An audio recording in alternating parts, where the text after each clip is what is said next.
અમદાવાદનું Kalupur railway station રાજ્યનું સૌથી મોટું અને વર્લ્ડ ક્લાસ રેલવે સ્ટેશન બનવા જઈ રહ્યું છે.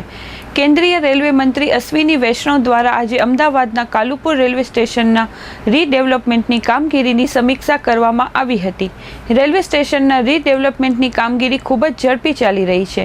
કાલુપુર રેલવે સ્ટેશન દેશનું વર્લ્ડ ક્લાસ રેલવે સ્ટેશન બનવા જઈ રહ્યું છે, જેને લઈને માહિતી આપતા તેઓએ જણાવ્યું હતું કે અમદાવાદનું કાલુપુર રેલવે સ્ટેશન શહેરની ઓળખ ધરાવતા એવા હેરિટેજ લુક સાથેનું રેલવે સ્ટેશન બનવા જઈ રહ્યું છે. શહેરીજનો અને અન્ય લોકોના સૂચનો આવ્યા હતા, જેમાં અમદાવાદ હેરિટેજ શહેરની ઓળખ ધરાવે છે, જેથી આ રેલવે સ્ટેશનના લુકને હેરિટેજ બનાવવા માટે ડિઝાઇન બદલવામાં આવી છે. કાલુપુર રેલવે સ્ટેશનના રીડેવલપમેન્ટ અંગેની માહિતી આપતા તેઓએ જણાવ્યું હતું કે કાલુપુર રેલવે સ્ટેશનનું કામ ખૂબ જ ઝડપી ચાલી રહ્યું છે.